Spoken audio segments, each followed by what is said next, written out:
সে বাবা মার দু চোখের জল কবু যেন না ঝরে।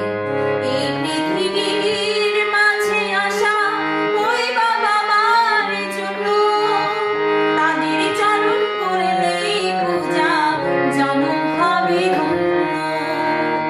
এই পৃথিবীর মাঝে আসা ওই বাবা মার জন্য তাদের চরণ করলে পূজা জনম হবে ধন্য। তাদের মতো গুরু যে আর তাদের মতো গুরু যে আর নেই তো কোনো ভগবান। বাবা মাকে না বাসিলে ভালো হয় না।